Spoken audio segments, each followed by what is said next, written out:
chant qui rend grâce, un chant qui dit merci au Seigneur. Amen. Amen. Amen.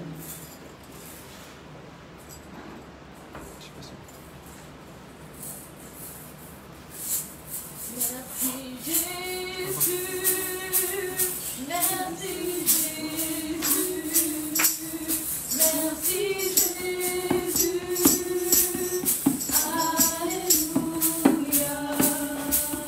Merci Jésus, merci Jésus, merci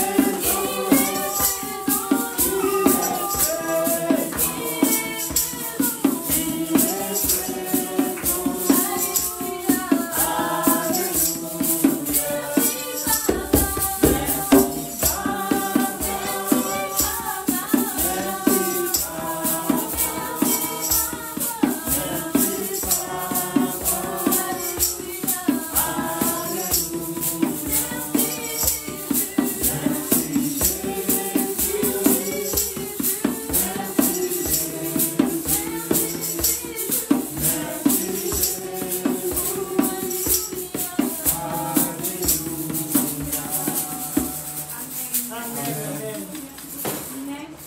Avec ce chant, on a dit merci au Seigneur. Mais là, tu vas prendre le temps de rendre grâce. Parce que la parole, elle nous demande de rendre grâce en tout temps. Rends grâce au Seigneur parce que moi, je ne sais pas ce qu'il a fait pour toi cette semaine. Je ne sais pas s'il t'a sorti d'une situation compliquée. Je ne sais pas si tu attendais une réponse et tu en as reçu une. Mais il a certainement fait quelque chose pour toi. Amen. Parce que notre Dieu est vivant, il n'est pas mort. Il a Amen. Même hier, aujourd'hui et éternellement. Amen. Il a certainement fait quelque chose pour toi cette semaine. Amen. Prends le temps de lui rendre grâce avec tes mots dans tes situations. Dis merci. Amen. Merci, tendre Père, merci Papa pour ton amour infini, merci Papa pour ta bienveillance, merci Jésus-Christ Papa pour ta protection, merci parce que tu es le Dieu qui a créé dans nos vies. Merci pour éternellement de Papa pour ta bienveillance, merci pour ma sœur, Papa pour ta protection, merci éternellement de Papa pour ta bienveillance, merci pour Jésus-Christ de Nazareth Papa pour ta amour infini, merci Jésus-Christ Papa. Merci parce que tu as gardé mon enfant. Merci parce que tu as gardé les enfants. Merci parce que tu as gardé les choses. Merci pour l'éternel quand je te porte la force. Merci éternel quand je te porte la force. Ça veut dire que tu m'as nourri. Parce que ça veut dire que tu m'as nourri. Ça veut dire que tu m'as nourri. Ça veut dire que tu as été là pour moi. Merci pour ta bienveillance. Merci, ô éternel, quand je papa pour ta protection. Merci, Jésus-Christ de Nazareth. Que ton nom soit béni, que ton nom soit magnifié. Au nom de Jésus-Christ. Merci, Jésus. Merci à notre Seigneur parce que nous savons qu'il a agi dans notre vie. Là maintenant, tu vas lever ta voix et tu vas prendre le temps de te dépouiller. Quand je dis te dépouiller, c'est vraiment retirer tout ce qui ne vient pas de lui, toutes les mauvaises pensées, les problèmes que tu as dans la tête, les péchés que tu as peut-être commis ces derniers temps. Tu prends le temps, tu te déposes, tu retires tout, tu laves tout, tu te purifies entièrement parce que le culte va commencer. Amen. Amen. Amen. Amen. Seigneur, nous venons dans ta présence pour nous dépouiller. Nous savons, Seigneur, que Jésus, nous avons notre pris, Père et nous notre avons pris, roi. nous avons dit, nous Amen. avons pensé des choses qui ne viennent pas de toi, Oh, Seigneur. Jésus. Mais là, nous voulons prendre le temps, Seigneur, Oui. de purifier toutes nos pensées. Nous voulons les rendre captives à la pensée de Christ, les soumettre à la pensée de Christ. Oh, Seigneur, pardonne-moi. Yahweh, pardonne. Pardonne-nous, ô éternel, grand Dieu, papa, de toutes mes péchés, mes fautes. Seigneur, les choses que j'ai dit qu'elle allait faire que je n'ai pas fait. Les choses qui étaient erronées, les choses qui étaient décalées, les choses qui étaient en retard. Pardonne-moi, communiquer au Saint-Esprit. Je ne veux plus porter aucun fardeau. La parole est Dieu, Seigneur, ce sont mes péchés, ce sont nos vies, Père de gloire, qui font que vos Seigneur nous empêche de voir ta face. Voilà, éternel, cet après-midi, l'Église des Saints de Dieu, réunis comme un seul homme, Père de gloire, venant au-devant de ton trône de grâce, de demander pardon, Père de gloire, pardonne-nous nos fautes, nos transgressions, nos péchés en pensant, par omission et par action, Père de gloire. Je viens voir le sang de Jésus, je viens voir le sang de Jésus, et le sang de Jésus me dit que la lave nous et que je sois comme l'homme qui la marche, et le sang de Jésus, Père de gloire, lave mon frère, ma soeur, mon Seigneur, nos enfants, Père de gloire, lave l'Église éternelle, et le sang de l'agneau, pour les mettre en condition, Père de gloire, afin que, Père de gloire, nous puissions vivre ta face, voir ta face éternelle, Père, dans le nom puissant de Jésus. Voilà pourquoi, ô Père de gloire, nous venons devant le trône de grâce et invoquer le sang, que le sang de Jésus nous lave, que le sang de Jésus nous purifie, que le sang de Jésus, Père de gloire, nous mette en bonne condition d'être dans ta présence. Prendre le temps de prier pour le culte. Pour que la modération, tu puisses la recevoir. Amen. Comme le Seigneur a prévu. Amen. Pour que le message du pasteur, tu puisses le recevoir. Amen. Comme il est prévu. Amen. Pour que cette semence tombe dans une bonne terre.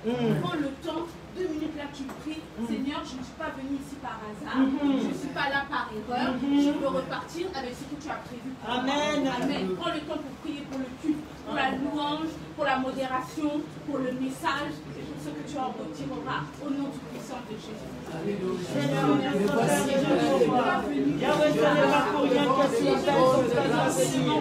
Yahweh, ce n'est pas pour rien que tu nous combats. C'est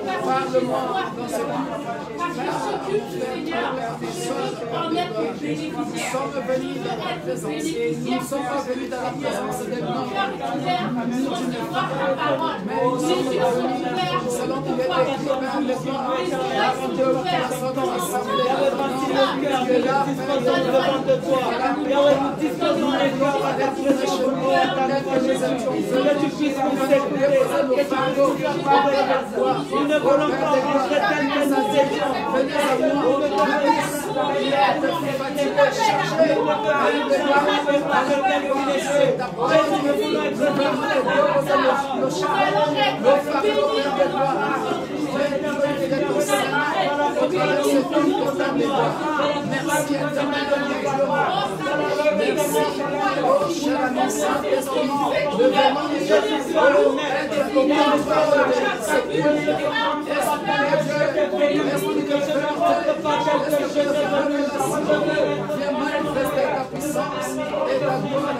que la parole puisse être de ton cœur, qu'elle puisse produire de fruits. Merci, merci de ton amour. Béni sois-tu de ton éternel tout-puissant. Merci, Jésus. Merci, éternel. Alléluia. Oh,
Jésus-Christ.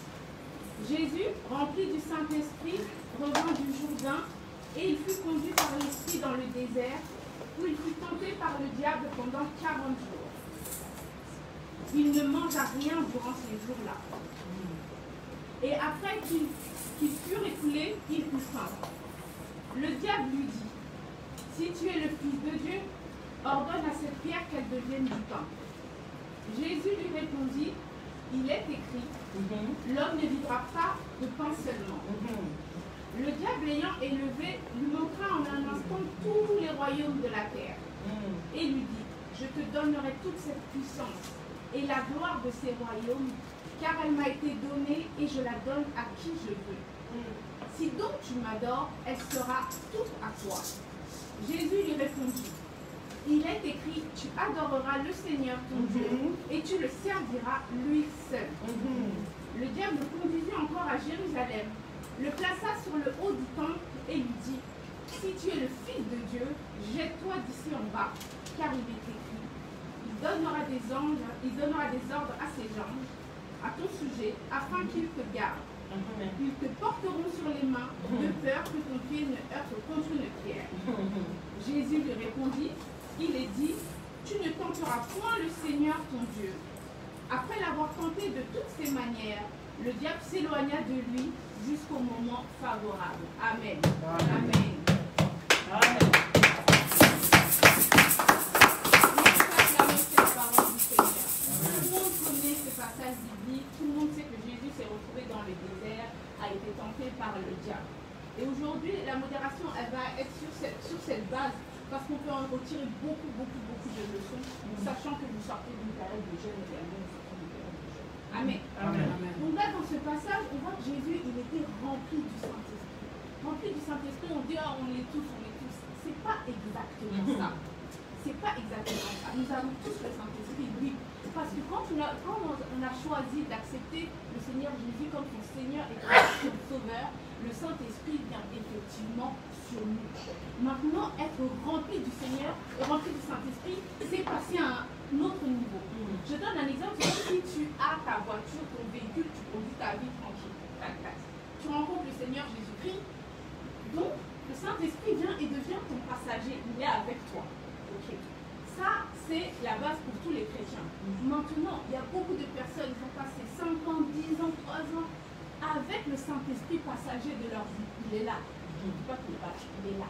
Maintenant, être rempli du Saint-Esprit, c'est comme si ce véhicule, tu dis maintenant Saint-Esprit, tu ne seras plus simple passager. Tu ne seras plus simple passager de ma vie. C'est toi qui prends le volant maintenant. C'est moi-même qui le passager. Amen.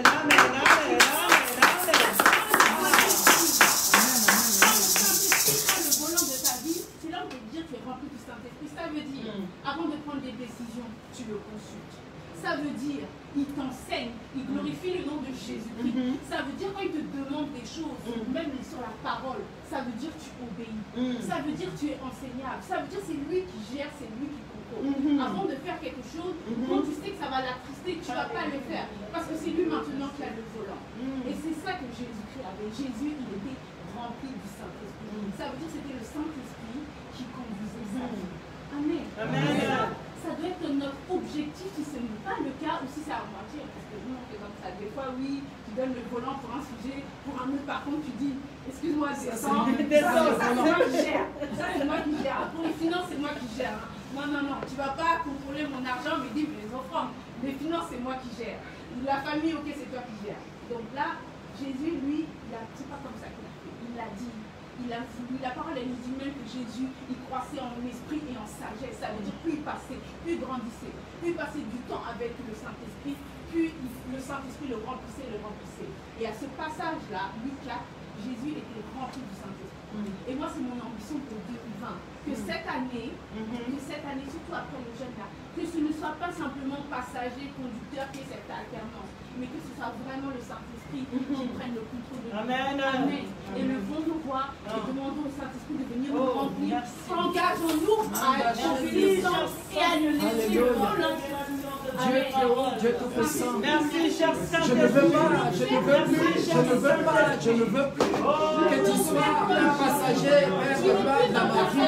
Que tu ne sois plus un passager dans la vie du peuple de l'Église. Je parle de couleur de l'espace. Mais que tu sois le conducteur. Viens prendre le volant de ma vie. Viens prendre le volant de la vie de ma frère. Viens prendre le volant de la vie de ma soeur. Nous ne voulons plus que tu sois un simple passager, mais viens prendre le volant, viens prendre le contrôle de nos vies. Cher ami Saint.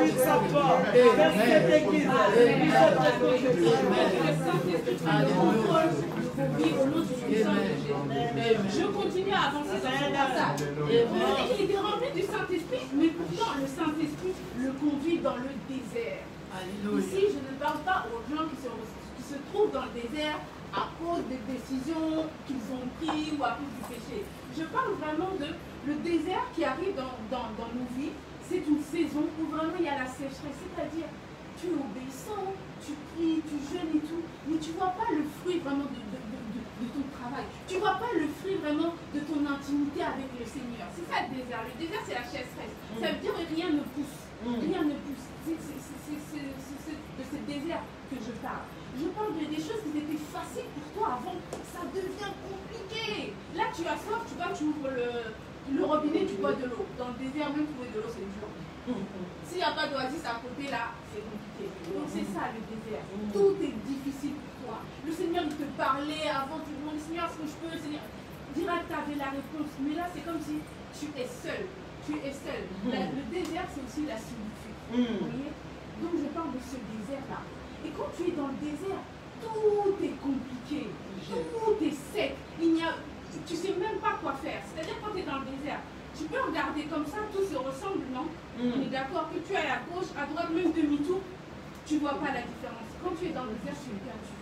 C'est-à-dire, tu ne sais même pas quelle décision prendre, comment faire avancer ta carrière, ton mariage, ton école. C'est ça le désert. Alors qu'ici, tu regardes, tu vois bien que si tu vas par là, il y a la A86. Si tu vas par là-bas, il y a le périphérique. Enfin, c'est clair. Mais dans le désert, rien n'est clair. Tu es perdu. Donc, si tu es en train de vivre le désert dans ta vie, pas dans tous les domaines, mais il y a souvent des domaines comme ça qui sont plus compliqués que d'autres. Si tu vis le désert dans un domaine de ta vie, prie que le Seigneur te fortifie. Parce que le désert, ce n'est pas toi qui l'as choisi, c'est peut-être même le Saint-Esprit qui t'a conduit dans ce désert, comme il l'a fait pour Jésus.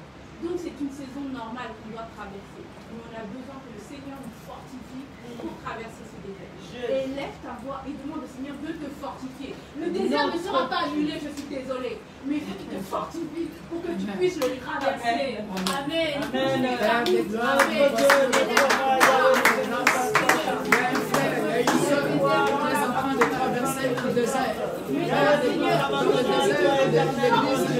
Papa, quand tu permets que je puisse traverser Jésus, que tu puisses être là. Quelles que soient les situations, je suis mon regard va tourner vers toi. Quels que soient les temps, mon Dieu me voit. Que je reste toujours accroché à toi. Que mon espérance soit toujours tournée vers toi. Ô Éternel,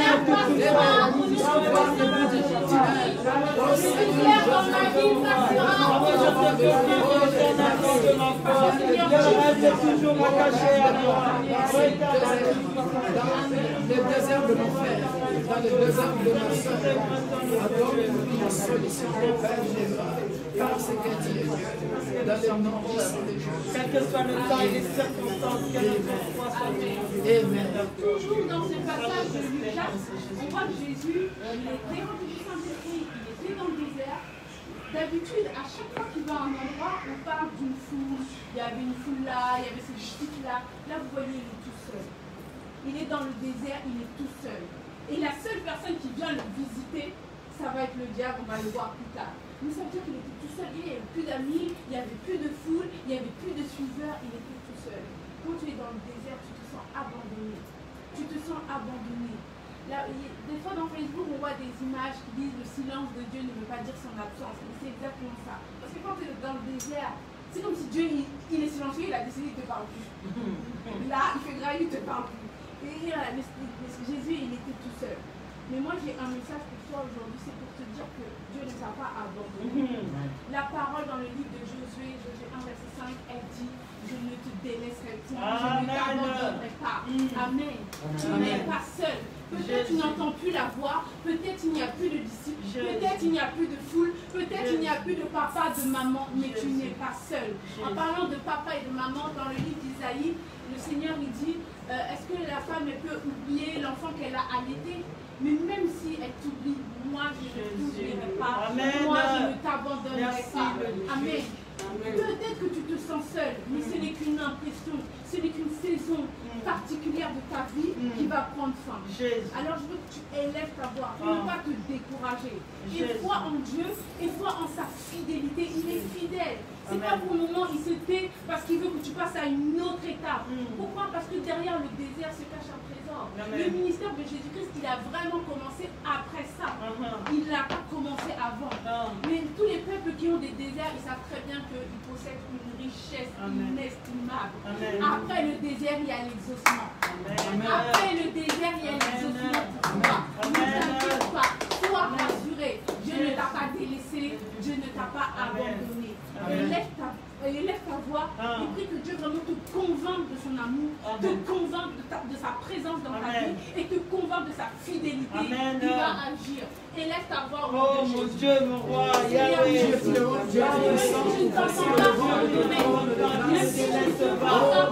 Oh, la famille que m'a pardonné, mais toi, mon Dieu, tu m'as pardonné.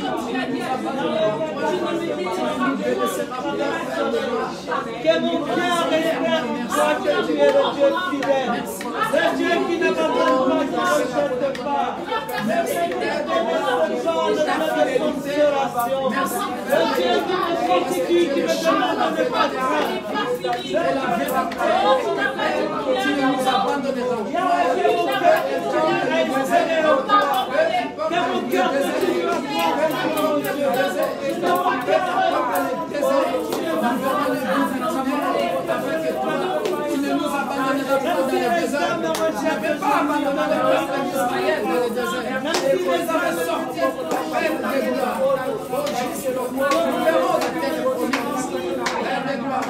Nous expérimenterons le lien et le lien dans notre vie, dans le nom puissant de Jésus. Parce que tu n'es pas le fils de l'homme pour mentir.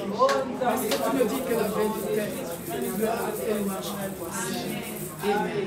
Dieu est fidèle. Dieu est fidèle. Je continue toujours dans notre passage de référence. Amen. La parole, elle nous dit, il ne mangea rien durant ces jours-là. Et après qu'ils furent écoulés, il eut faim. Et le diable lui dit, ça c'est pour vous alerter. En fait, le diable, il ne va pas venir te tenter tout de suite. Il n'est pas venu le premier jour dans le désert tenter Jésus. La parole, elle dit qu'il ne mangea rien pendant 40 jours. Et quand il eut faim, c'est là que le diable s'est présenté. Le diable attend que tu aies faim avant de venir. Le diable attend que tu aies faim avant de venir te tenter. Il attend que ta chair crie quelque chose. Il attend que ton âme crie quelque chose. J'ai besoin de quelque chose. Le diable attend que tu aies un besoin bien précis. Et c'est là qu'il se présente. Amen. Le livre de Pierre, il nous dit que le diable il rôde tel un rugissant cherchant qui dévorer. C'est ce qu'il fait. Il se passe sur la première fois venu, il rôde, il regarde. Non, c'est pas le moment, c'est trop tôt. Non, là, elle n'est pas encore prête. Attends, je vais attendre qu'elle tombe bien au fond du trou et là, je vais venir. C'est comme ça qu'il fait. Il rôde, il attend le bon moment. Il attend que ta chair ait crié à toi. Il attend que tu aies faim. Il attend que ton besoin, tous tes tripes crient à ce besoin. Et c'est là qu'il se présente. Amen. Et il se présente avec des propositions qui n'ont ni queue ni tête. Il te présente des propositions pour te faire du mal. Mais cette tentation, elle n'est pas que pour le pasteur, elle n'est pas que pour les anciens. Il rôde auprès de tous les chrétiens. Il rôde auprès de tous les chrétiens. Et qu'est-ce qu'il a fait Jésus-Christ? Quand le diable l'a tenté, il a répondu, il est écrit. C'est ça la solution en vérité. Il a répondu, il est écrit. Quand le diable te tente, tu n'as qu'une solution, c'est de contre-attaquer avec la parole. Il n'y a que la parole qui peut t'empêcher de tomber. Il n'y a que la parole qui peut t'empêcher de tomber dans la tentation. Amen. La parole, le livre des Hébreux, il parle de foi, il parle aussi de la parole. Il dit qu'elle est vivante, il dit qu'elle est efficace. C'est-à-dire, si tu l'utilises, tu auras la victoire. Ce n'est pas une parole qui va te faire tomber, qui va te faire que tu es échoué. Non, non, non. Elle est efficace, elle est tranchante, elle est vivante. Elle est tellement tranchante qu'ils disent que c'est comme une épée à double tranchant et qu'elle peut séparer l'âme de l'esprit. Comment on peut séparer l'âme de l'esprit? Pour nous, c'est immatériel les deux. Mais la parole, elle est capable de le faire. Elle est capable de séparer l'âme de l'esprit. Elle est capable de séparer les jointures de la moelle. Elle est capable de séparer les pensées des sentiments. Comment on peut faire ça? Mais moi, j'essaie d'imaginer comment tu peux séparer les pensées des sentiments. Mais la parole de Dieu, qui est vivante, qui est puissante, elle est capable de le faire. Donc ça, c'est notre arme. Et à chaque fois que le diable a tenté Jésus-Christ, il a dit, il est écrit, il est écrit. En fait, comment faire pour résister à la tentation? Comment faire quand le diable vient te parler et que tu dois lui répondre? En fait, Jésus-Christ, on dit que c'est notre avocat auprès du Père. Mais pas simplement avocat parce qu'il prend notre défense. Avocat parce qu'il plaide. Amen. Tout le monde connaît New York, police judiciaire, tout ça. C'est vrai que moi j'ai pas. Voilà, c'est ça. En fait, il plaide, c'est-à-dire, il arrive, il dit, il est écrit dans tel verset, ça, ça, ça. Et c'est exactement ce que fait un avocat. Un avocat, il dit selon le code civil, l'article pénal, et bien, mon client, il a eu le droit de faire ça, parce que ci, parce que ça. Il plaide. Et nous aussi, on doit plaider. Quand le diable arrive avec un mauvais message, en te disant, je ne sais pas, tu seras pauvre, tu es pauvre, il y a l'esprit de pauvreté en toi. Il faut que tu plaides comment tu as un verset, même si tu ne connais pas exactement le numéro du verset, tu lui réponds avec le verset. David, il a dit, j'étais jeune, j'ai vieilli, je n'ai jamais vu le fils de l'homme manger son pain, donc je ne serai pas pauvre. Mais toi, tu seras la dernière de ta classe. Non, non, non, non, non. La parole a dit que je suis la tête et non la queue. Et à chaque fois, c'est ça. À chaque fois, c'est ça. Oh, tu seras malade. Cette maladie, elle ne va pas se séparer de toi. Non, l'Éternel me guérit. C'est lui qui me guérit de toutes mes maladies. C'est ce que dit la parole. Et c'est ça, plaider. C'est pas être triste, être pleurer comme ça quand on entend des mauvais messages. Non, c'est répliquer avec la parole. C'est savoir utiliser l'arme que le Seigneur nous a donnée. C'est une arme puissante. Hein? Les gens, ils veulent aller à la guerre, ou ils disent, je ne suis pas à la guerre, je ne prends pas la parole, je ne veux pas apprendre la parole. Mais tu n'as pas le choix, en fait. Tu n'as pas le choix. Parce que sans ça, c'est comme si tu allais en guerre, sans épée, sans armure, sans rien. Ça ne sert à rien. Amen. Donc, prie que le Seigneur te donne de savoir plaider, te donne de savoir utiliser toutes les armes qu'il a mis en toi pour que tu puisses résister aux tentations du diable. Lève-toi et prie le Seigneur. Demande-lui qu'il t'aide à utiliser, à manier l'arme de la parole. Parce qu'il n'y a que ça qui peut te sauver. Il n'y a que ça qui peut te sauver. Était affaibli dans la lecture de la parole, de la méditation de la parole.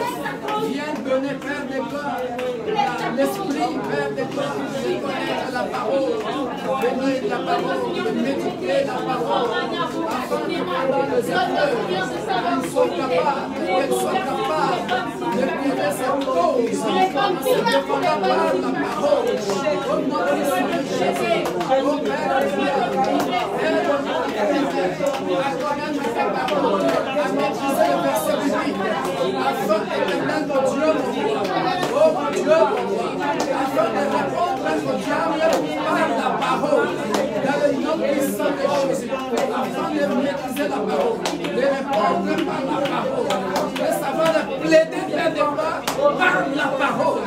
Aide-moi, Père, à maîtriser la parole, à comprendre la parole, au nom puissant de Jésus-Christ de Nazareth, l'homme de Galilée. Alléluia. Alléluia. Je poursuis.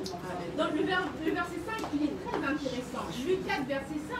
Le diable ayant élevé lui montra en un instant tous les royaumes de la terre et lui dit, je te donnerai toute cette puissance, la gloire de ces royaumes car il m'a été donné. Dans la version du semeur, ce n'est pas la puissance mais on parle de domination. Mais mes amis, quand on parle de puissance, on parle de domination, on parle de gloire. Est-ce que ce ne sont pas les qualificatifs de Jésus? Non? À chaque fois, on dit Seigneur, à toi toute la gloire, non? Le Tout-Puissant. C'est pas ça? Et là, pourtant, Satan, il vient avec un deal où il lui propose la puissance, il lui propose la gloire, il lui propose la domination. Vous voyez l'arnaque? Pourquoi il y a une arnaque? Pourquoi il y a une arnaque? Satan, il vient, il propose à Jésus domination, gloire, puissance. Jésus a refusé, on est d'accord. Et pourtant, là, il n'a pas ça. Si. Donc, ça veut dire qu'il avait déjà. Amen. Il était déjà écrit, c'était déjà prévu que la gloire, elle allait être pour Jésus-Christ. Que la domination, elle allait être pour Jésus-Christ. Que le Messie allait venir et il allait tout sauver. Mais pourtant, le diable vient, il lui propose ça. Il a refusé, mais il l'a quand même. Ça veut dire que le diable, des fois, il va venir frapper à ta porte. Te proposer des trucs que tu as déjà. Te proposer des dons qui sont enfuis en toi, c'est juste toi, tu n'es pas au courant. Mais le Seigneur, il les a déjà mis en toi. Et le diable, il a vu cette lumière, il vient, il te propose l'arnaque bidon en te faisant une proposition, alors que c'est déjà en toi.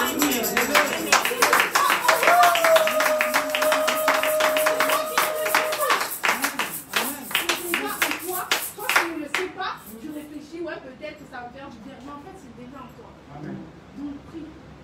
Prie parce qu'en vérité il faut savoir prendre les bonnes décisions, faire les bons choix. En fait tout est devant nous, mais on n'a pas assez des fois de discernement, de recul sur la situation. On souffre tellement dans nos tripes, dans nos entrailles, que quand on nous propose quelque chose, on a l'impression que oui, ça va nous aider, ça va nous faire du bien, ça va nous faire passer un gap et tout.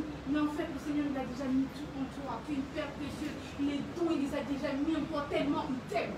Et lui, il vient, il te propose une arnaque tellement bidon qu'en vérité, c'est insensé. Mais toi, sur le coup, tu ne vois pas. Amen.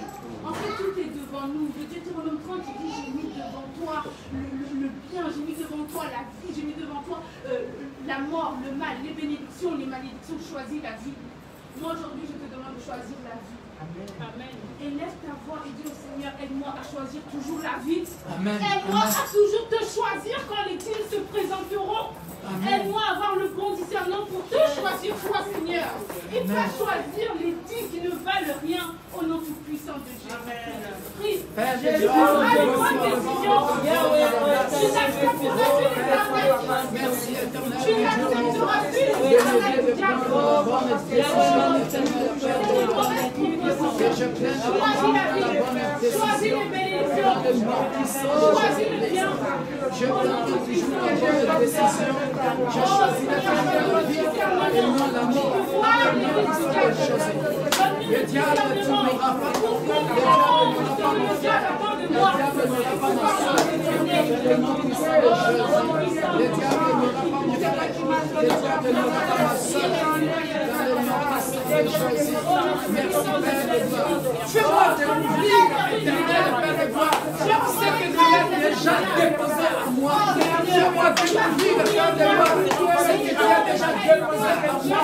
Afin que le diable ne vienne pas me tromper, me faire la gloire éternelle. Que celui qui va me donner un don quelconque, alors que tu me l'as déjà donné. Voilà pourquoi je viens me voir de toi, Père de gloire. Alléluia. Merci Père de gloire. Ouvre les yeux de mon cœur. Ouvre le Père de gloire. Merci afin que je puisse écouter ta voix.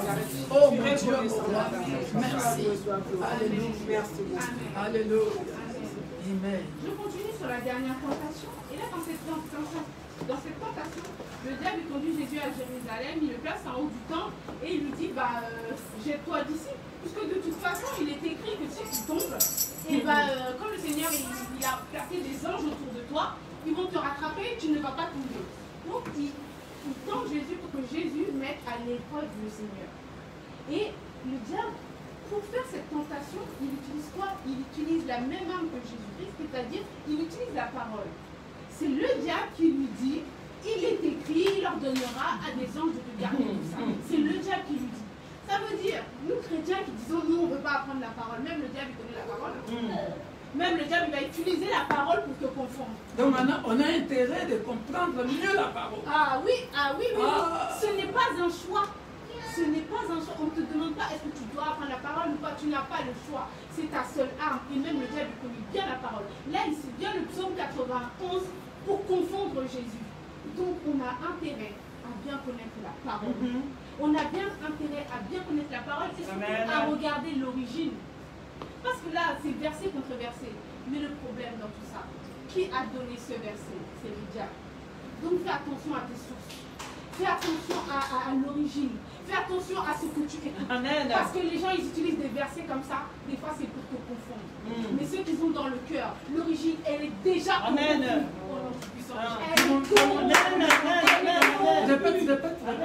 Faites bien attention à l'origine, à la source. Parce que même le diable, il connaît les versets. Même le diable, il a utilisé la parole. Le psaume 91 qu'on utilise tous pour prier pour notre protection et tout ça. Il l'a utilisé pour confondre le Seigneur. Donc tu n'as pas le choix, chrétien. La parole, tu dois la connaître. Tu n'as pas le choix. Même ton ennemi connaît la parole. Donc tu n'as pas le choix. Tu dois connaître la parole et regarder d'où ça vient. Va pas dans n'importe quelle source. Va pas écouter n'importe qui. Parce que s'il prend la parole et l'origine est corrompue, ça ne va pas être bon pour toi. Amen. Que prie et lève ta voix pour que tu puisses à chaque fois écouter la parole auprès de la bonne pure parole. Que l'origine ne soit pas corrompue. Que la source ne soit pas satanique. Que la source ne soit pas corrompue. Que tu aies le bon messager de la parole. Le bon messager. La parole, c'est le bon message. Mais si elle est donnée par un mauvais messager. Amen. Amen. Avec des intentions maléfiques. Mais toi, comme tu ne connais pas la parole, tu ne sais pas. Tu ne sais pas. Là, si Jésus ne connaissait pas en Jésus, s'il ne connaissait pas la parole. Merci, cher ami Saint-Esprit, de nous éclairer, béni soit ton Saint-Nom.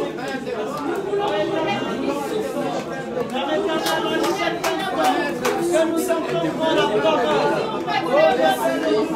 Personne qui nous apporte la parole, détruisons au nom puissant de Jésus-Christ toute origine corrompue de la parole. Dans le nom puissant de Jésus, je glorifie éternel comme des voix, toute mauvaise source de la parole.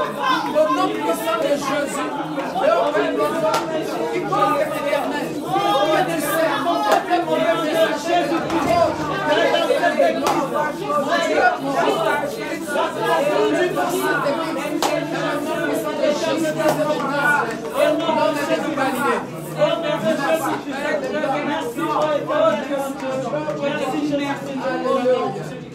Alléluia. Merci Seigneur. Jésus-Christ lui a répondu, tu ne tenteras point le Seigneur.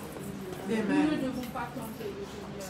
C'est pas parce qu'on a dit que tu as la vie éternelle que tu vas aller, tu vas monter en haut 10 étages et tu dis je saute, de toute façon j'ai la vie éternelle. Qui t'a envoyé?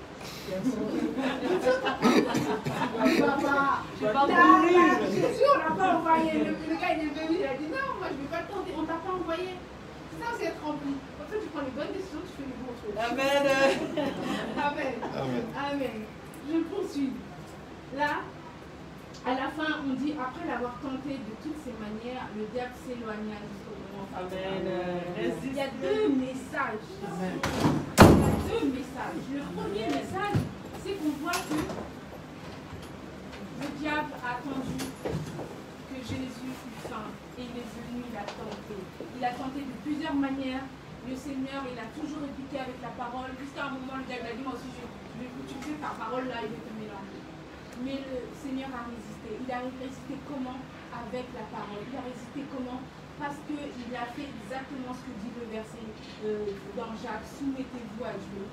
Résistez au diable, il fera le bon. Amen. C'est dans Jacques 4, verset 5. Mais les gens, ils utilisent souvent résister au diable, il fera le bon. Non, en fait, tu ne peux pas enlever le début. Tu ne peux pas enlever le début. Sinon, ça ne marche pas. Soumettez-vous à Dieu, c'est la première étape. Tu te soumets à Dieu. Amen. Tu laisses le Saint-Esprit prendre le contrôle de ta vie. Amen. Tu obéis à la parole. Amen. Tu obéis au commandement. Amen. Soumets-toi à Dieu avant. Amen. Si tu n'es pas soumis, ça ne marchera pas. Amen. Tu tomberas dans la tentation. Amen. Tu tomberas dans les rues du diable. D'abord, c'est écrit, soumettez-vous à Dieu. Soumets-toi à Dieu. Sois obéissant à la parole. Vis ta vie, ton intimité avec le Seigneur. Que le Saint-Esprit te remplisse. Que tu sois conduit. Comme ça, tu es à la bonne place. Tu prends le bon chemin. Tu fais les bonnes actions. Tes pensées sont purifiées. Ton intelligence, elle est renouvelée. discernement, tu l'as. Amen. C'est tout ça. Alléluia. Amen. Amen. Ensuite, résister au diable. Tu résistes comment? Tout à l'heure, je vous ai dit, quand il lance, qu'est-ce qu'il fait Jésus? À chaque fois, il plaide avec la parole. Avec la parole, tu peux fermer tous les traits enflammés du diable qui arrivent sur toi. Avec la parole, il est écrit. Tu plaides et tu t'appuies sur ça. Et tu gardes cette parole. La parole, tu l'écoutes, ça développe ta foi. Elle rentre dans ton cœur, tu la médites, tu la repasses et ensuite tu la déclares en ton C'est là où effectivement tu as résisté au diable et il fera loin de toi. Amen. Tu vas élever ta voix et tu vas dire, moi je veux faire comme Jésus. Amen. Je veux, Seigneur, être soumis à toi. Amen. Soumis à ta parole. Soumis à tes commandements. Soumis au Saint-Esprit. Amen. Je résisterai au diable avec ta parole. Amen. Avec ta parole, je plaiderai. J'en prendrai mes versets. Je me baserai, Seigneur, sur ta parole. Amen. Et je résisterai. Et le diable va fuir. Amen. Mais sinon, il ne fera pas tout seul. Ça ne sert à rien d'essayer, ça ne marche pas. Là, c'est ce qui marche. Résister à Dieu. Résister à Dieu. Merci, Jésus. Que ton nom soit béni, mon roi. Que ton nom soit exalté par le sang d'Israël. Que ton nom soit béni. Se soumettre à ta parole. Merci. Que je sois une femme soumise à toi, mon Dieu. Que je sois soumise à ta parole.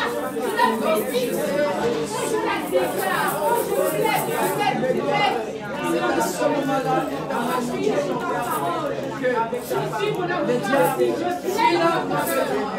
Parce que je connais ta parole. Parce que je suis soumis à toi. Je suis obéissant à la parole de Dieu.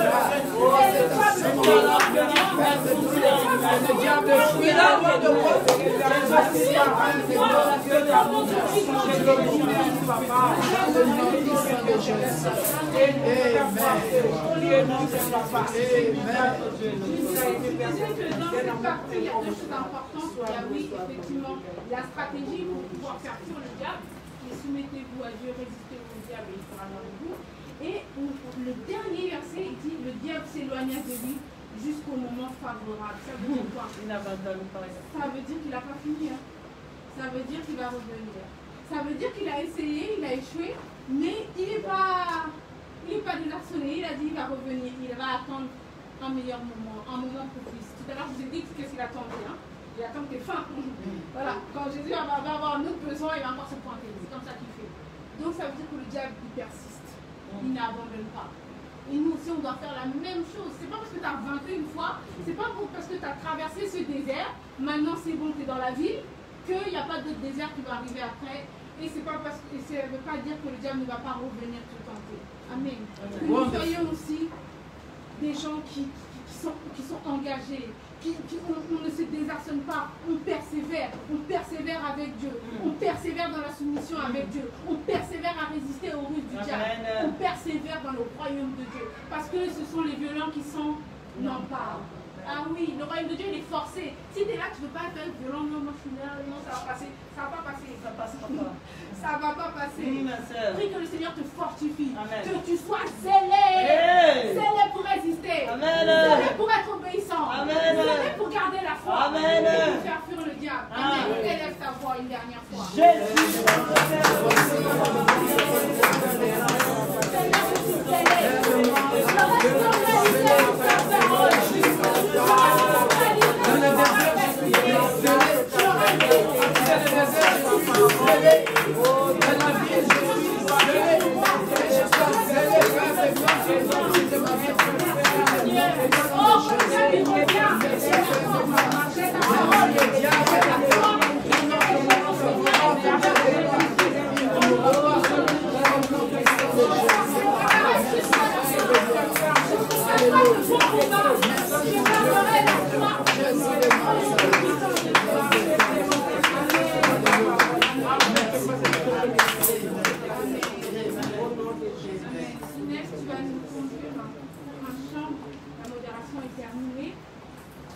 J'espère que le Saint-Père fait du bien.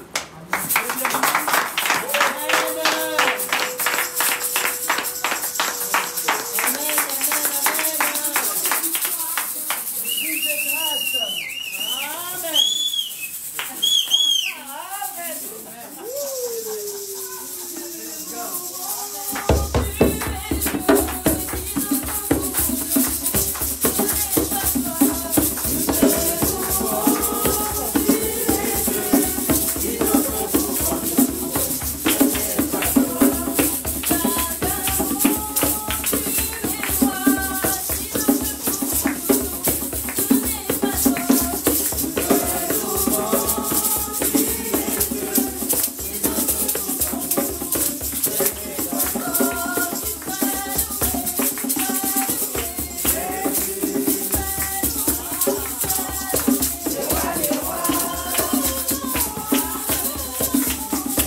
Elle a bombardé. Elle a bombardé.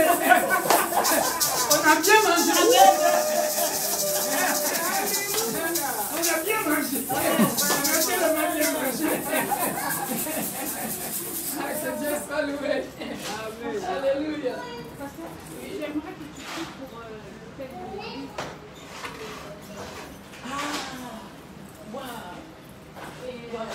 On va accueillir le pasteur, on va prier pour la parole. Ah, ben je vais inaugurer ça tout de suite. Ok, amen. Alléluia. La surprise. Waouh! Est-ce que je vais aider dans le dossier? Je pense qu'il ne faut pas le porter. Waouh! Waouh! Ça, c'est le nouveau commencement. Alléluia. La fin d'une chose vaut mieux que le commencement. Amen. C'est le commencement. Oh. C'est surprise. J'ai pas le corona, j'ai fait le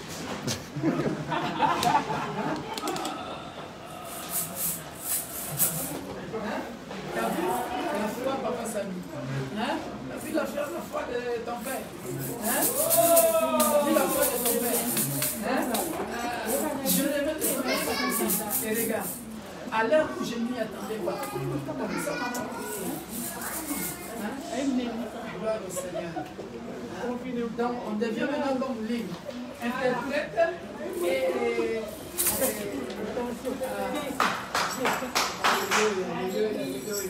donc, je vais faire le logo alors. On va mettre là le petit logo. Hein? J'avais demandé à Cyril, mais elle ne l'avait pas fait. Si, le logo, on doit.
Ça, c'est vraiment provoquer Dieu, ça. Ah oui. Ça.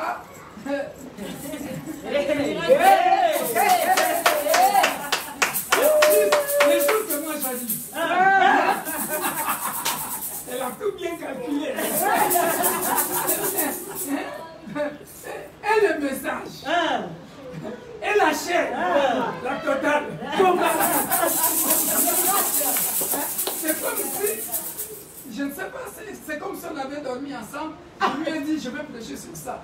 Ou alors elle a suivi l'équipe de ce matin. Je ne sais pas. Ou alors, C'est pas pareil. c'est exactement pareil.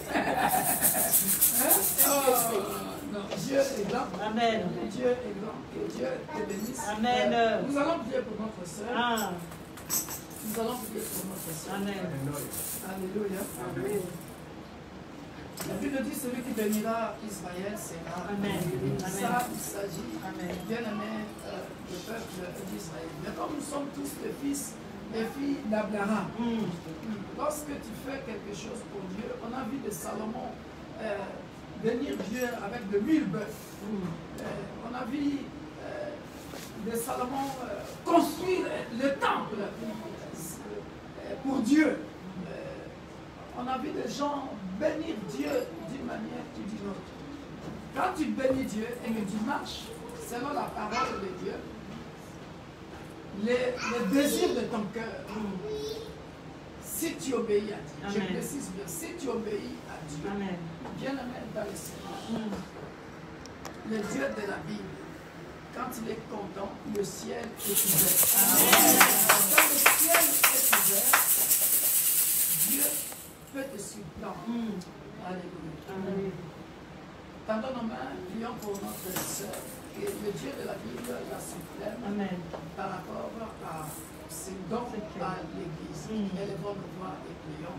Le Dieu de Dans le Père, tu connais les besoins de notre sœur. Tu es éternel, le Dieu qui bénit, le Dieu qui a brûlé les grands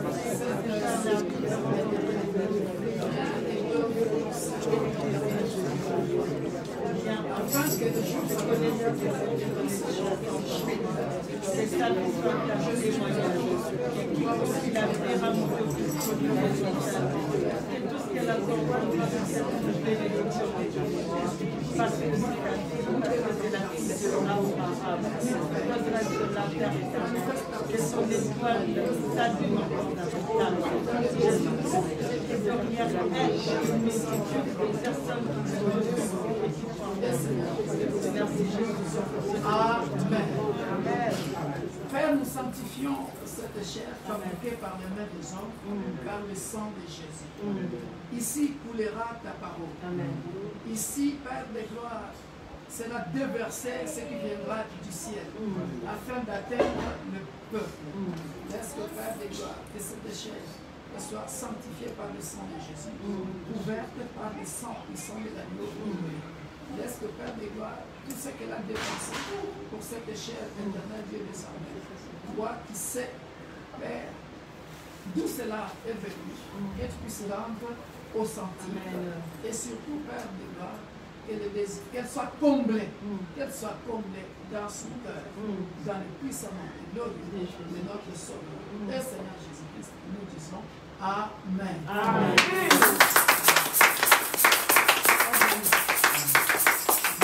Du coup, je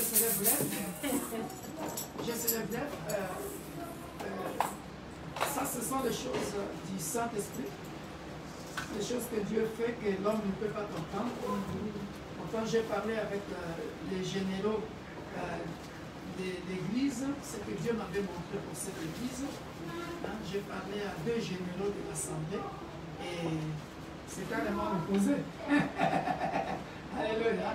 Mais partant de ça, Dieu veut tout simplement, pendant que j'étais assis, je voyais Dieu en train de sonner. Il y avait des cloches.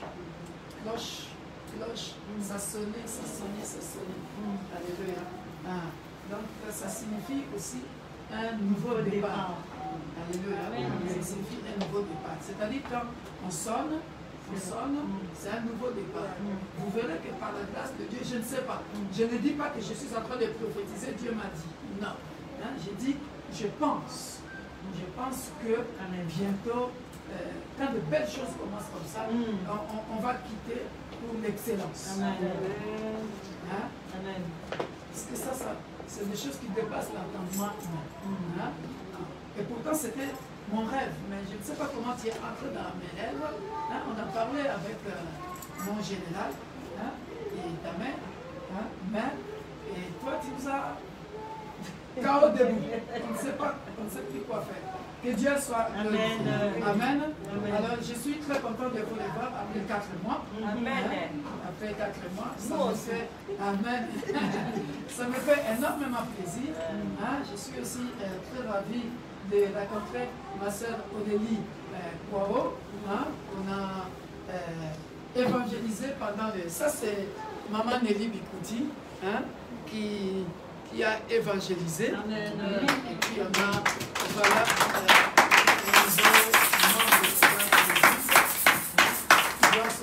Dieu. Il y en a d'autres qui ne sont pas là. Et c'est la sœur Sandra? Oui. Ah, ben voilà. Oh, gloire au Seigneur. Il y a Sandra Maloula. Mettez-le de là.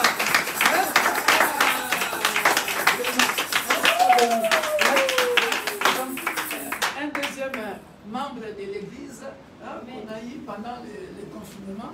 Hein, c'est toujours ma soeur Nelly Bioudi.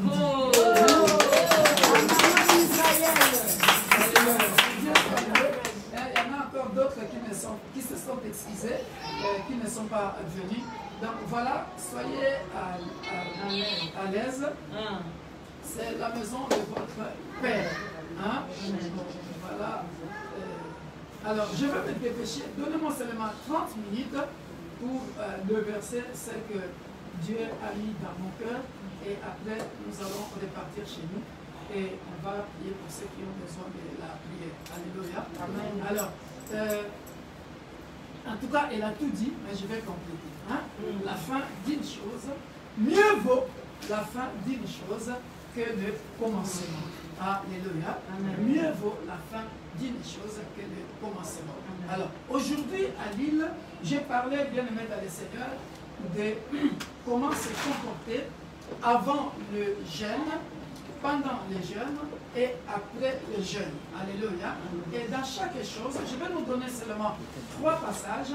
Et à partir de ces 3 passages-là, nous allons nous situer. Parce qu'en fait, ce que notre sœur Sheila a fait n'était pas seulement la modération, mais il faut considérer que Dieu nous a parlé à nous tous. Amen. Parce que c'est exactement le message que j'ai prêché ce matin, que la diaconesse Elisabeth prêchait aussi pendant le 21 jours. Alléluia. Parce qu'à chaque fois, bien aimé dans le Seigneur, nous négligeons le jeûne. Nous négligeons le jeûne. Or, bien aimé dans le Seigneur, à chaque fois que tu montes à la montagne, à chaque fois que tu jeûnes, Dieu doit te parler. Alléluia. Dieu doit te parler. Hein? On parlait une fois avec une sœur, le système qu'on avait bien aimé. Aimons les Écritures. Aimons les Écritures. Maîtrisons la parole de Dieu. Alléluia. Est-ce que vous savez que nous venons des églises où, bien aimés, hein, on nous parlait de carême, on nous parlait de neuvaine. Ça ne faisait absolument rien du tout. C'est-à-dire que tu montes, tu descends, ta situation n'a pas changé, tu es la même personne. Alors que, bien aimé dans le Seigneur, lorsque Dieu t'appelle à la montagne, lorsque Dieu te dit de jeûner, alléluia, comme je disais tout à l'heure ce matin à Lille, vous le lirez chez vous à la maison, devenez à partir d'aujourd'hui des grands lecteurs de la Bible. Alléluia. Ce que notre sœur nous a dit, et c'est exactement ça. Maîtrise la parole, connais la parole. Alléluia. Connais la parole. Pourquoi? Parce que lorsque Dieu appelle la solution à une situation. Alléluia. Dans Exode chapitre 3, ça c'est le message de l'île ce matin. J'écoute ça en morceaux pour que vous puissiez capter. Et après je vais revenir sur le message d'aujourd'hui dans 30 minutes, tout sera fini par la grâce de Dieu. Alléluia. Pourquoi nous gênons? Je vais vous dire d'abord pourquoi nous gênons. Alléluia. Nous gênons, écoutez-moi bien, nous gênons parce qu'il y a quelque chose qui ne va pas. Soit dans la famille, soit dans l'église, soit dans ta vie personnelle. Quand tu trouves qu'il y a quelque chose qui ne va pas, bien-aimé, cherche la face de Dieu. Alléluia. Et maintenant, il y a 2 situations. Alléluia. Alors, ce matin, c'est un message que j'ai prévu pour dimanche prochain, mais je vais le dire ici. Bien-aimé dans le Seigneur, regardez.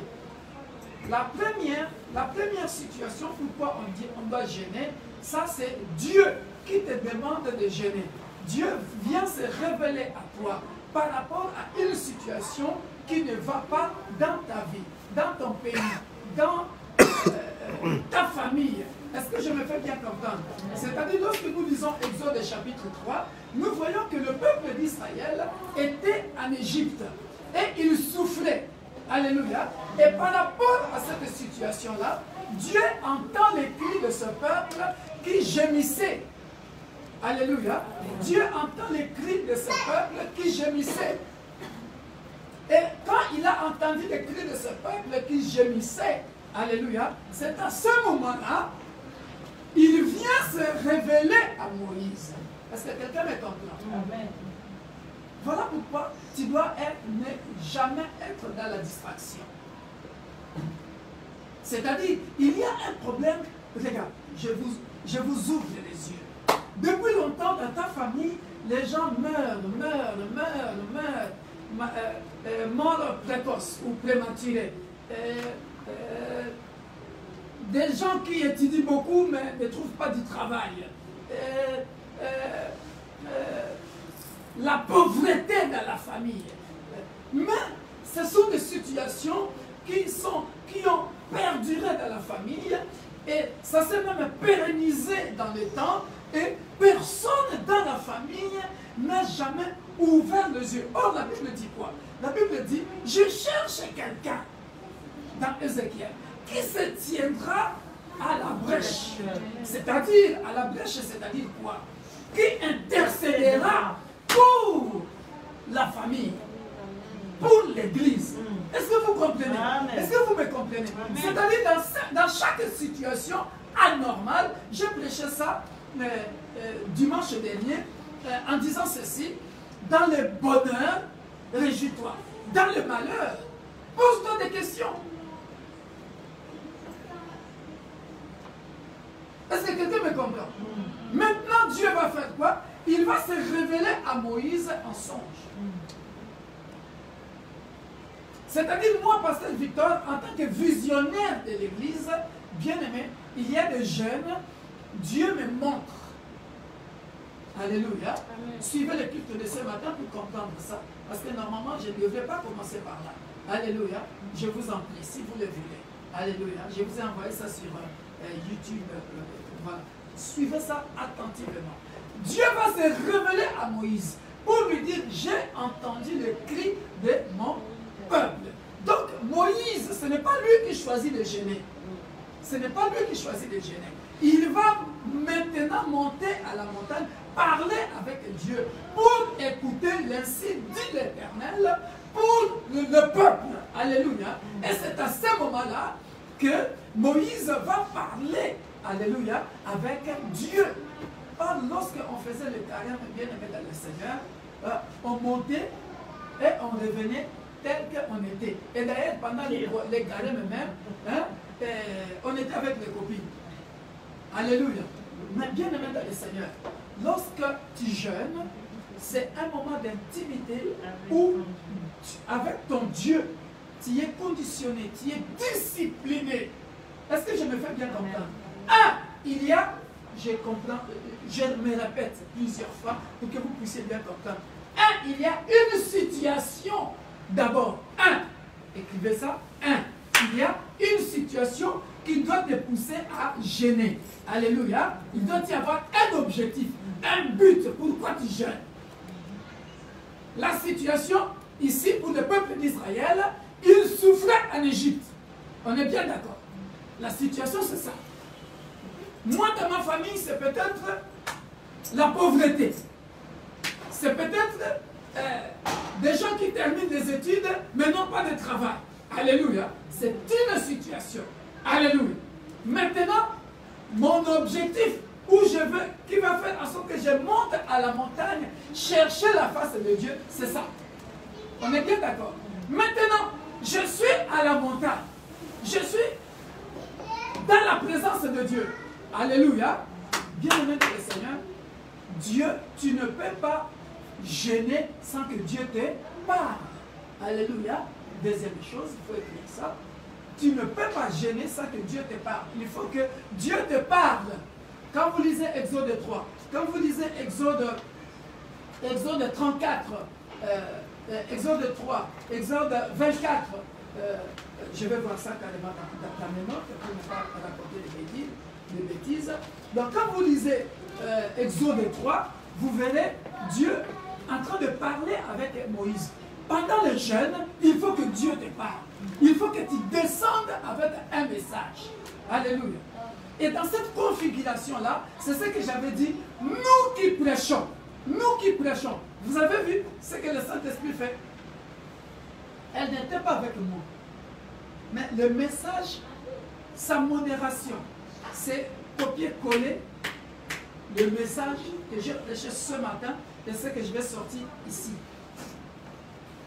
Ça, c'est le résultat de la montagne. C'est-à-dire, normalement, on ne doit pas faire sortir de sa bouche quand il est ici. C'est sacré. Ce que tu dois dire au peuple ne doit pas venir de tes pensées. Ne doit pas venir parce que tu as entendu l'histoire de la sœur, tu as entendu l'histoire de frère, tu as entendu ça quelque part, et puis tu reviens à la maison, tu composes le message par rapport à ça. Non. Le message, ça vient de la montagne. Dieu doit te parler. Et quand tu descends avec l'ainsi dit l'Éternel. C'est comme ça. Avant, il y a une situation, un objectif. Maintenant, je suis à la montagne, dans la face de Dieu. Dieu doit me parler. Si tu jeûnes et que Dieu ne te répond pas, il y a un problème. C'est que tu n'as pas bien jeûné. Alléluia. Ah, c'est que tu n'as pas bien jeûné. Dieu doit te donner les modalités de jeûne. Il doit te dire, soit tu jeûnes de 6h à 18h, soit tu ne manges pas, soit comme pour vous les femmes, par exemple, Dieu peut te dire, tu manges mais tu ne te maquilles pas. Voilà. Tu manges mais tu ne te maquilles pas. Pendant un mois, il te donne les modalités. Il peut te dire, bon, tu bois que de l'eau. De telle heure à telle heure. Comme il a donné à Moïse, il doit te donner les modalités de jeûne. Et quand tu descends, tu dois descendre toujours avec la solution aux problèmes pour lesquels tu es monté. Alléluia. Amen. Tant que le problème n'est pas fini, tu commences à te poser des questions. Est-ce que c'est toi ou c'est Dieu? Alléluia. Amen. J'ai fait cette parenthèse-là. On s'est bien compris. C'est-à-dire, maintenant, quand je descends, c'est là que j'ai prêché ce matin, quand je descends maintenant après le jeûne, je deviens plus que prudent. Et ça, c'est la dernière partie qu'elle a prêchée ici. Alléluia. Pourquoi? Parce qu'après le jeûne, la première personne qui se pointe, c'est le diable. C'est le diable. Alléluia. Amen. Imaginez bien aimé dans le Seigneur. Le deuxième 40 jours, 40 nuits de Moïse. 40 jours, 40 nuits, sans boire, ni manger. Ce n'est pas ici. Hein? Je ne sais pas si nous, on pourrait le faire. Hein? Hein? Mais, tu descends, table de la loi brisée à cause de la colère. Quelle perte! Quelle perte! Quel gâchis! Quel gâchis! Est-ce que quelqu'un me comprend? Quel gâchis! Quel gâchis! Pourquoi tu étais monté alors? Alléluia! Est-ce que je me fais bien comprendre? Pourquoi tu étais monté? Ça, qu'est-ce qui va irriter Moïse? Le peuple. Donc quand tu montes, monte avec toutes tes qualités, descends aussi avec toutes tes qualités. C'est-à-dire le fruit de l'esprit, la maîtrise de soi. Tu étais monté avec la maîtrise de soi, avec l'amour, descends aussi avec la maîtrise de soi, avec l'amour. Le gars, il a perdu tout ça, et finalement, qu'est-ce qu'il devrait faire? Il devrait réécrire, c'est chaud. Sur le tas. Vous avez vu ça? Donc, quand il monte, quand il est dans le jeûne, quand il descend, évite la distraction. Très important. Connais la parole. La parole, alléluia. Parce que Satan viendra te tenter. Alléluia. Amen. On a bien compris ça. Ça, c'est par rapport au jeûne. Mais en tout cas, suivez ça en détail dans les cultes de ce matin. Amen. Amen. Alors, le peu de temps qui me reste, la fin d'une chose mieux vaut la fin d'une chose que le commencement. Alléluia. Alléluia. Écoutez, parce que ce que je vais sortir, c'est très important. Je ne sais pas, peut-être vous avez déjà écouté ça quelque part, mais peut-être aussi non. Alléluia. Écoutez-moi très bien. Écoutez-moi très bien. Bien-aimé par le Seigneur, je vais vous étonner. Aussi longtemps que l'éternité existera, aussi longtemps que l'éternité existera. Alléluia. La fin n'existe pas. Je vous étonne. Aussi longtemps que l'éternité existera, la fin n'existe pas. Pourquoi? Parce que, en fait, l'éternité, c'est de l'infini à l'infini. C'est un cercle. Alléluia. Alors, regardez maintenant.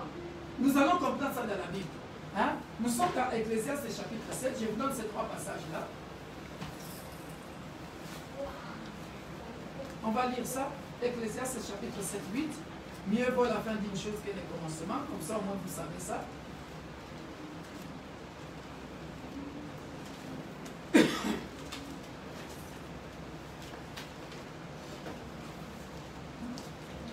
Je nous donne 3 passages ou 4 passages et on va se baser là-dessus. Alléluia. Dans la Bible à l'ancienne. Ecclésiaste chapitre 7, verset 8. Écrivons ça.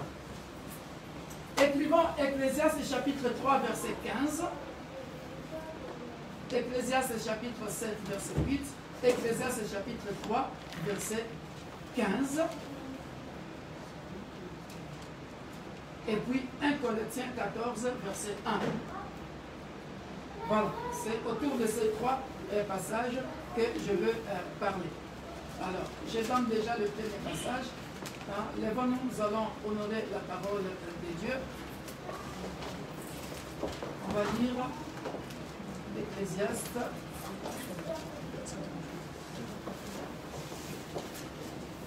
Chapitre 7, verset 8. Lisons au nom puissant de Jésus. Mieux vaut la fin d'une chose que son commencement. Mieux vaut un esprit patient qu'un esprit hautain. Parole dit Seigneur. Amen. Alléluia. Maintenant, bien-aimés dans le Seigneur, lisons Ecclésiaste chapitre 3, verset 15.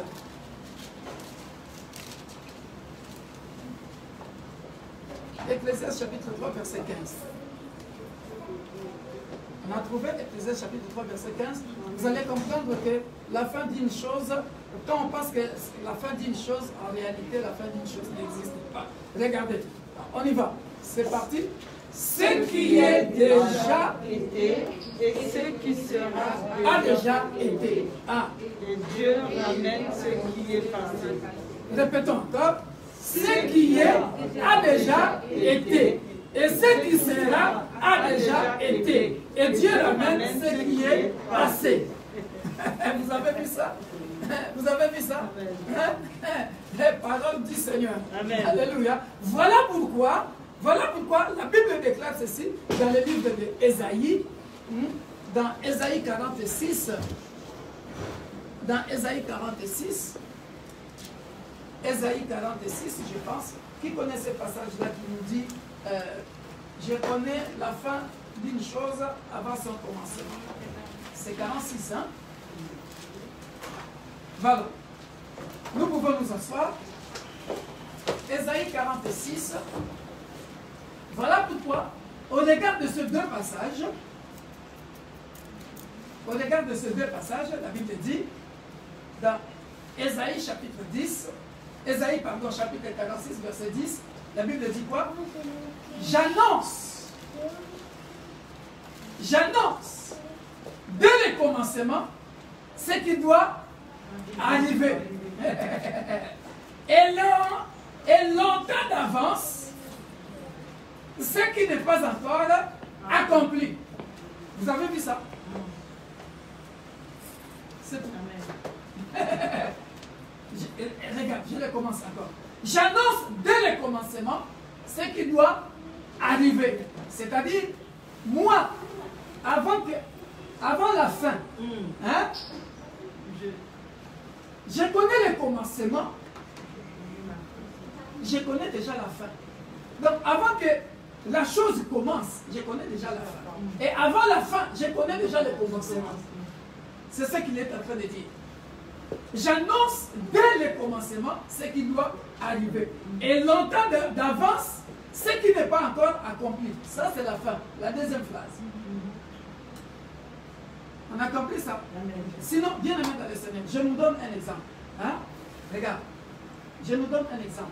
Prenons l'exemple d'un mariage. Alléluia. Hein? Qui, s'il savait déjà qu'il va divorcer, il va commencer? Non.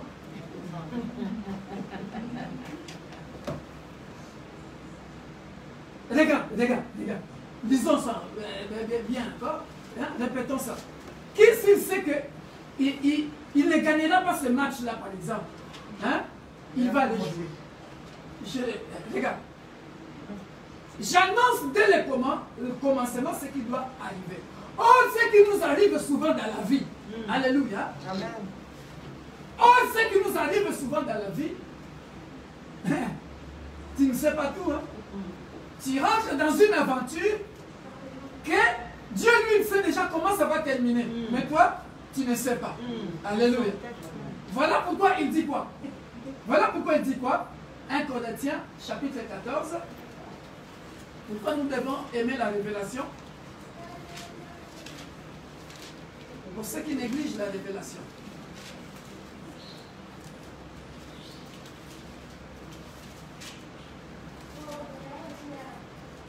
Quelqu'un a trouvé? Peut lire ça? 1 Corinthiens 14, verset 1. Voilà. Recherchez l'amour. Aspirez aussi aux dons spirituels, mais surtout à celui de prophétie. Alléluia. Amen. Mais surtout à celui de prophétie. Pourquoi?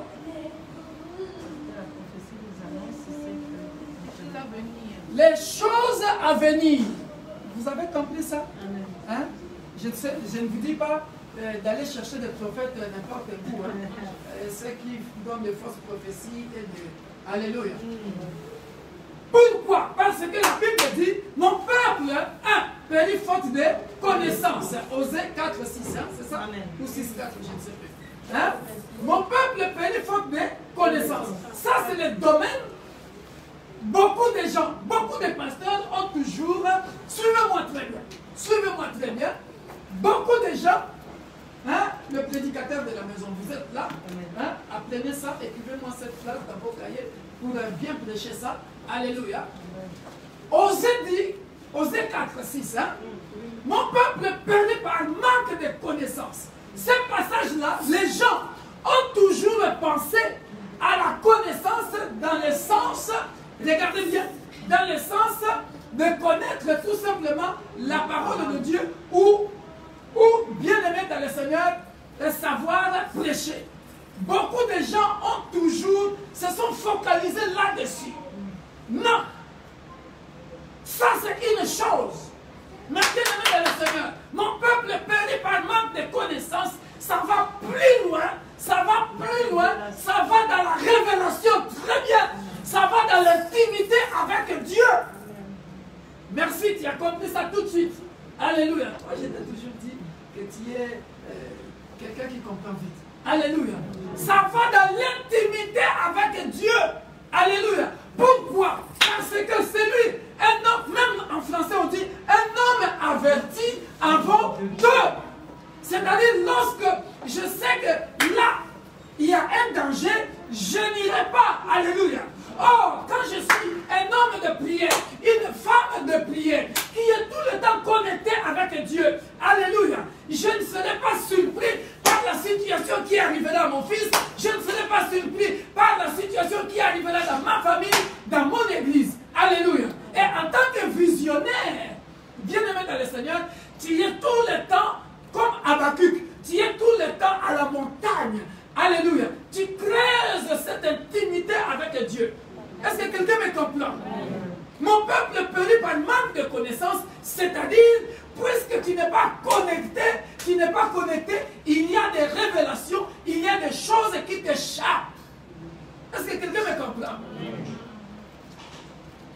Or, à chaque fois, lorsque je suis en intimité avec Dieu, Dieu ne me laissera pas buter. Est-ce que vous me comprenez? Donc je reviens à ce que ma soeur a dit tout à l'heure.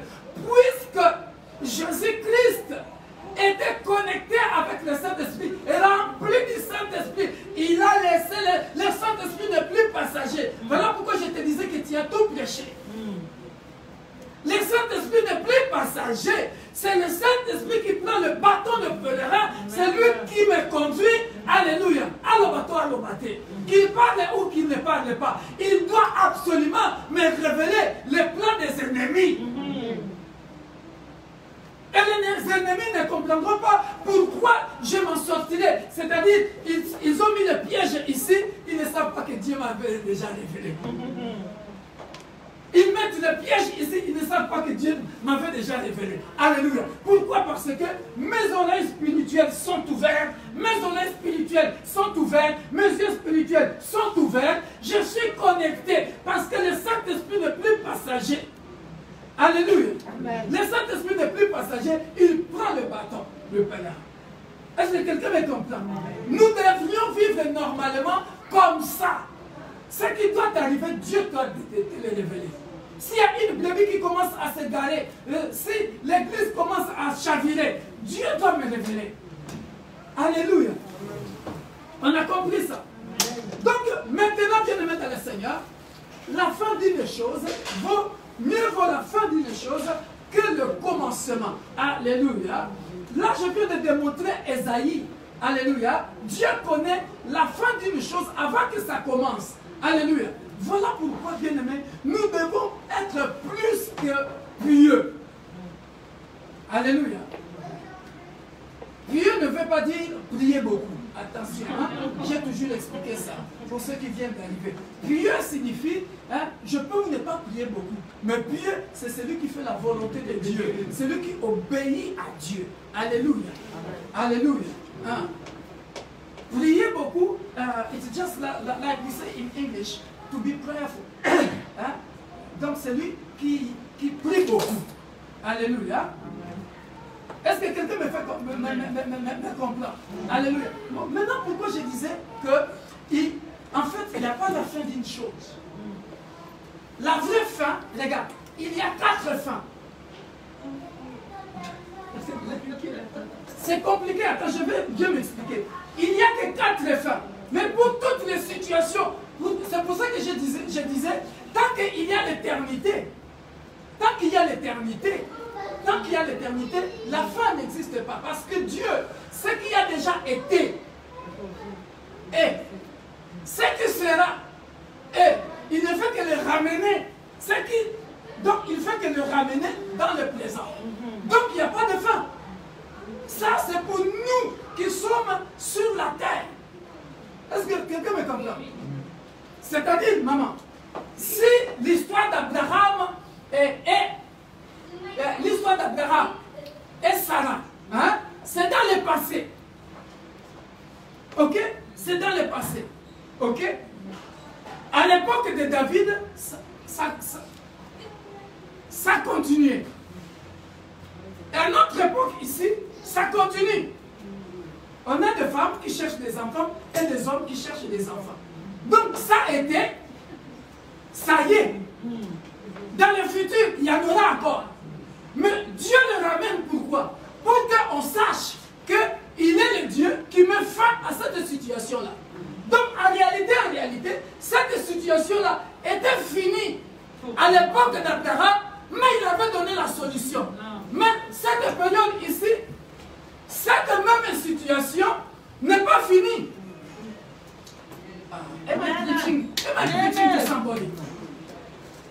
Est-ce que vous me comprenez? Je répète encore. Il y a eu des divorces. Alléluia. Dans les temps passés. Mais nous venons dans notre époque. Il y a le divorce. Donc le divorce n'est jamais fini. Et nous, on mourra. Les générations à venir, il y aura encore les divorces. Est-ce que je me fais comprendre? Hein? Mieux vaut la fin d'une chose, hein, que le commencement. À chaque fois, il y a la fin, mais il y a encore le commencement de la même situation. Alléluia. Je me fais bien comprendre. Mieux vaut la fin d'une chose que le commencement.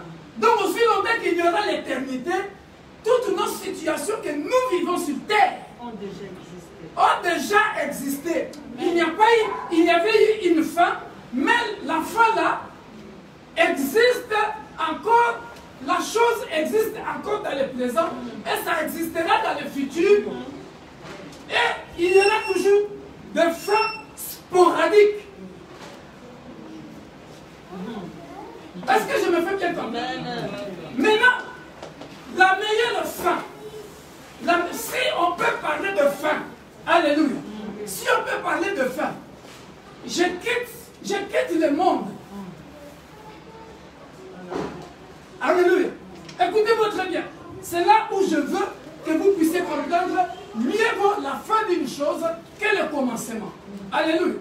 Donc maintenant, si on peut vraiment parler de la fin, alléluia, on quitte le monde. C'est-à-dire, la première fin commence après la mort. La première fin, c'est la mort. Alléluia. La première fin, c'est la mort. Quand tu quittes ce monde, alléluia. Or, même après la mort, ce n'est pas la fin. Même après la mort, la vie continue. Alléluia. Même après la mort, la vie continue. Donc, la première fin commence à partir de la mort. Or, après la mort, il y a encore une vie. Donc, il y a, après la mort, il y a le jugement. Il y a le jugement. Et après, regarde, si on peut parler de la fin, maintenant, regardez, la mort, le jugement, après maintenant, il y a le devoir. Après le jugement, la vie éternelle. Donc, il n'y a pas de fin de la vie éternelle. Donc, le dernier, si on peut parler de la fin, c'est l'enfer. Or, l'enfer, c'est une souffrance, c'est l'éternité, mais dans la souffrance. Où est la fin? Vous n'avez pas acclamé.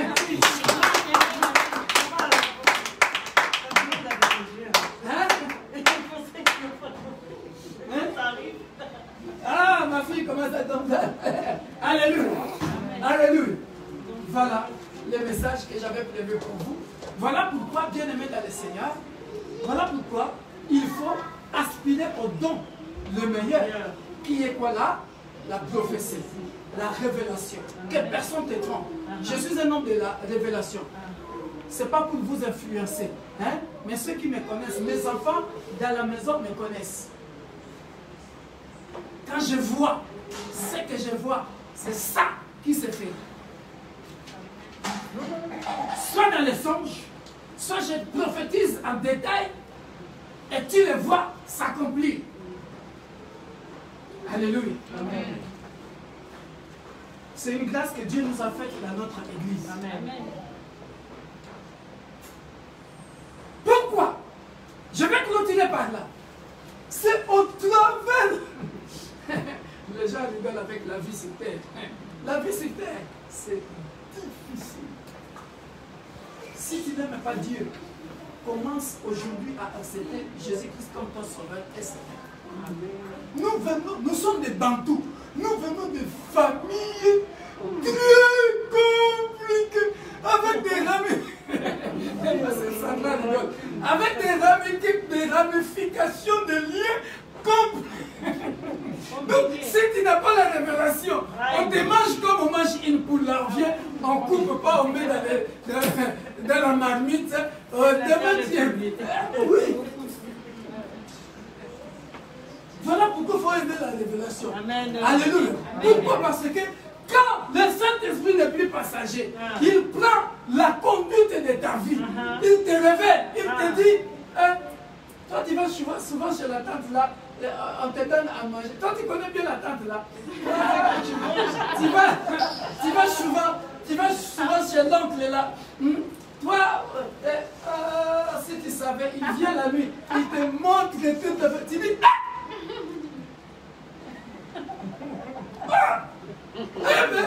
je pensais que c'était comme ça, alors les gars, mais pourtant il est gentil.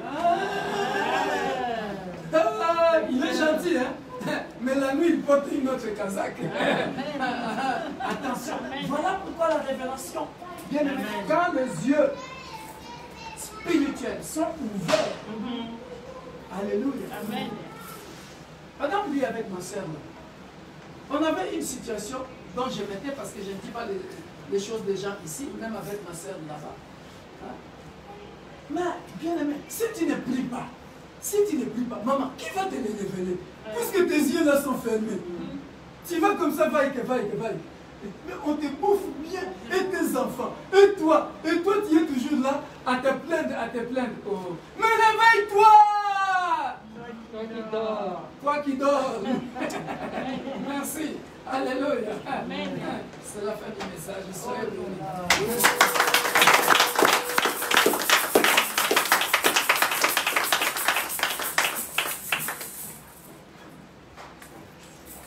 Nous clôturons nous allons manger la Sainte Seine parce que lorsque, ici dans notre église, nous mangeons la Sainte Seine.